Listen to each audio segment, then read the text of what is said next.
Alright, hi everybody, welcome back. I'm Dorothy. I'm your professional astrologer, and you can find me on the web at nhastrologer.com.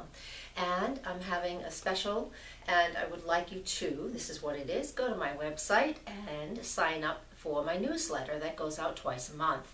Has everything on it you would ever want to know about what I'm doing. And if you sign up, what I will be doing over the next few months is choosing 3 people every month for a free 20-minute astrology session with me, and this is a phone session. But if the response is huge, then I will pick 3 a week. So come to my website, join my subscription, and good luck. So today I want to talk about December and what's going on for December. So we have this major cardinal T-square going on.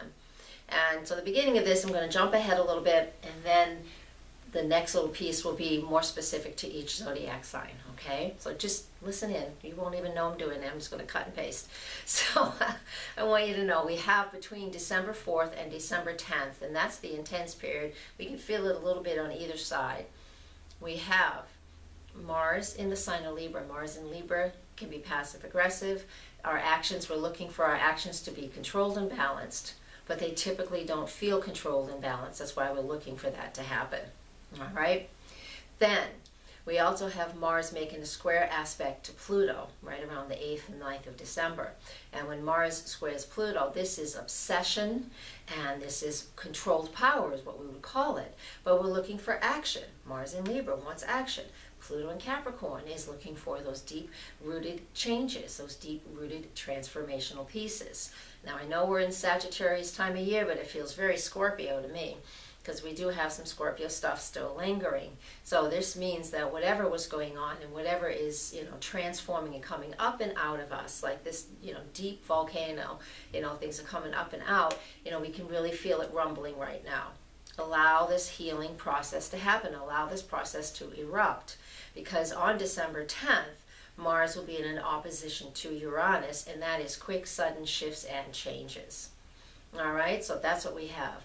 Mars and Uranus are in an opposition to each other, and then Pluto is, whatever direction, doesn't matter, is in a square to both of those. And Mars is the faster moving planet, so it's the one triggering everything. So that means we're seeking and searching for balance now that we've gone through some sort of deep and very deep transformation that has come from very much within and is coming up and out. All right? Allow this process to happen so you can heal. Deep things from the past will be coming up for all of this. So that's the hardest part of all of what's going on with this cardinal T-square. But when they're cardinal, that means it is about shifting and changing, and we're going to allow that to happen. Now, to finish off this general piece of what's going on in the middle of December, actually it's the first 10 days of December, we also have Mars is making a sextile to the Sun in Sag, and so the Sun in Sagittarius is making connections throughout this T-square, and they're positive connections. He's trining Uranus and a sextile to Mars, semi-sextiles to Pluto. So the Sun will help to put that silver lining and give us opportunities if we allow the transformation to happen that this T-square is asking of us. Because Mars, Uranus, and Pluto are the heavy hitters when they're together. It's like the mob coming through and making a change. It really is. Breathe, stay centered. If you practice yoga, it's just like, standing on one foot. You feel that straight, calm, centered, no matter what's going on around you.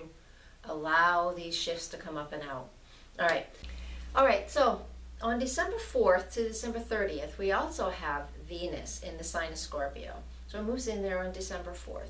When Venus is in the sign of Scorpio once a year, usually about 3.5 weeks, we get to focus in on our love relationships and what is going on there, and also the things that we love. So let me address both of these, and then we'll get to the house that it is for you.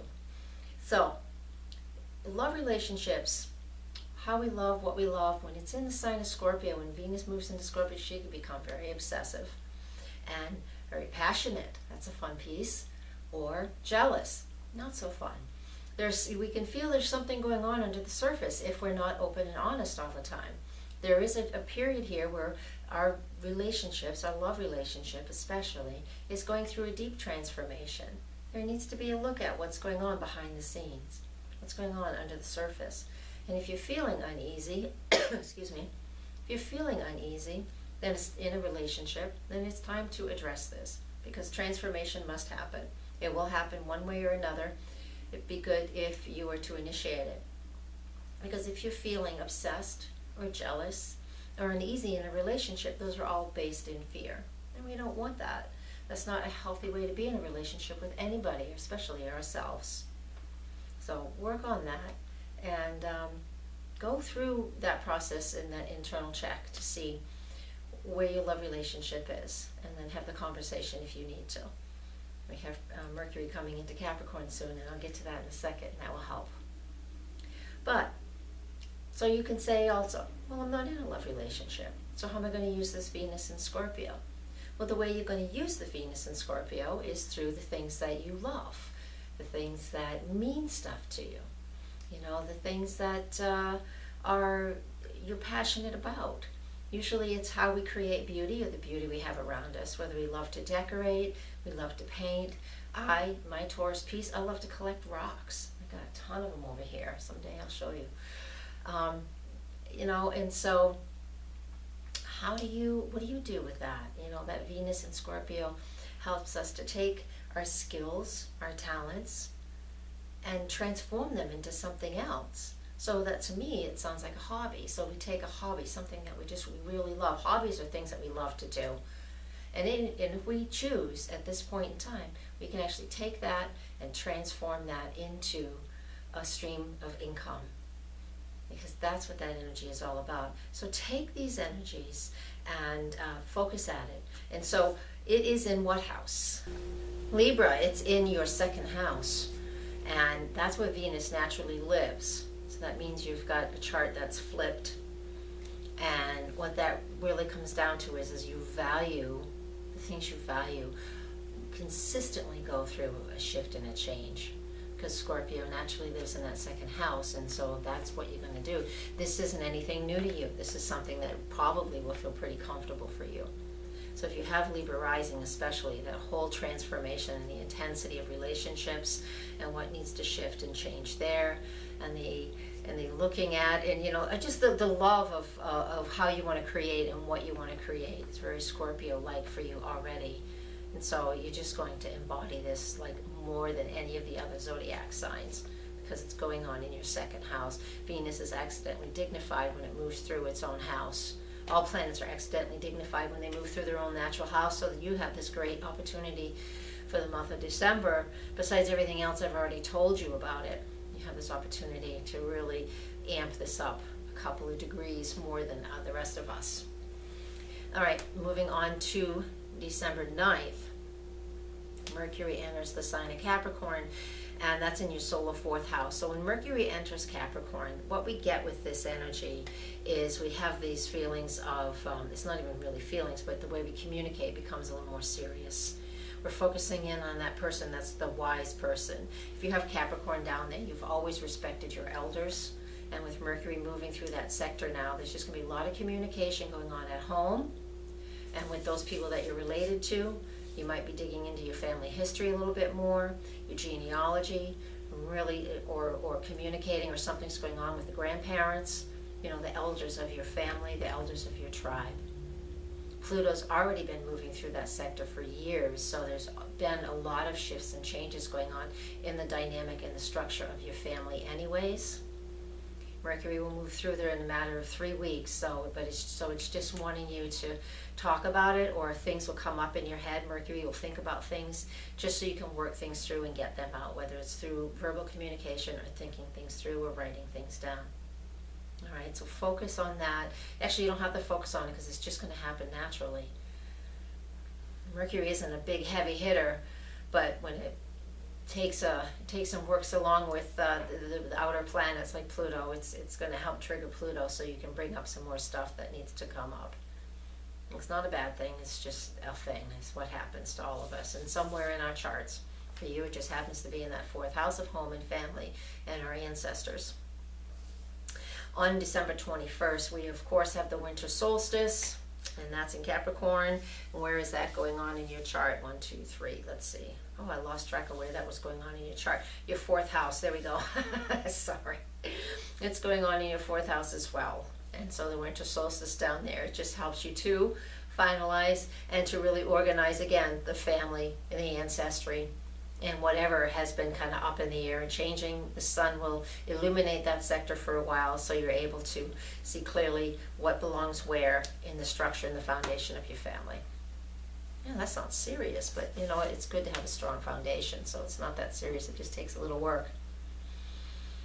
It's what you're used to. The sun goes through that sector every time this year, this time of year. There you go, I had to say it right. The sun is always in the same place at the same time every year in everybody's chart. So this is nothing new for you to be focusing in on family this time of year, Libra. All right, then December 25th is Christmas. We have the full moon in the sign of Cancer. The new moon was on December 11th. Those two are separate forecasts. If you subscribe to this channel, you will be notified when those videos go up. So I'll give you lots of details there, not in here.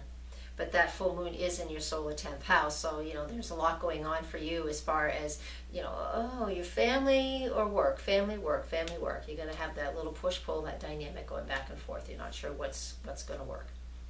All right, it's because your chart's flipped, so you're always torn between, is work home, is home work, do I work from home? You see what I'm saying? But overall, full moon in the sign of Cancer, moon in the Cancer, New Year's Eve and Christmas Eve and Christmas Day. We just want to be home. And that's what it's going to feel like for all of us. Final aspect of the year I want to talk about is the moon will make a conjunction to Jupiter at 23 Virgo. That was the same within 2 degrees, 3 degrees of where the eclipse was on September 13th. So I want you to look back to September 13th or a month later or a month after that or now. All right, because when the moon triggers the place it was eclipsed and Jupiter is there as well, it will highlight whatever's going on and whatever was going on September, October, November, right around the time that the moon is at 20 Virgo. And so here it is, the final day of the year. The moon is in a waning phase, so mainly what we're focusing on with that Virgo energy is letting go of something, some details that we've been hanging on to forever. Some of us will change our diet, some of us will change our jobs, some of us will change the way we do service to others, keep our books, all kinds of different things, different ways to use it. For you in your solar 12th house, it just wants you to let go of the things that you keep to yourself and start releasing things so your head's not so busy. Because that's what that eclipse was as well. Brings up all those hidden things. So you need to examine them, and you will examine them to see what you're really not fearful about after all. And with Jupiter transiting through that 12th house anyways, that's a great spiritual place for Jupiter.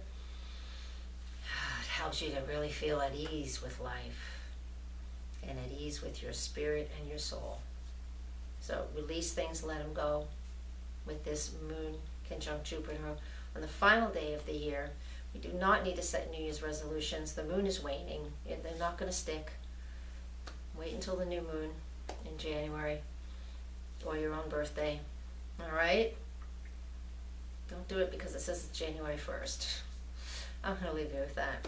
Come to my website and, like I said earlier, subscribe to my newsletter and I will enter you into the contest for a free 20-minute session. All right? Thank you. Lots of classes and sessions and personal things and all that stuff. Please come to my website. That's the action. Namaste.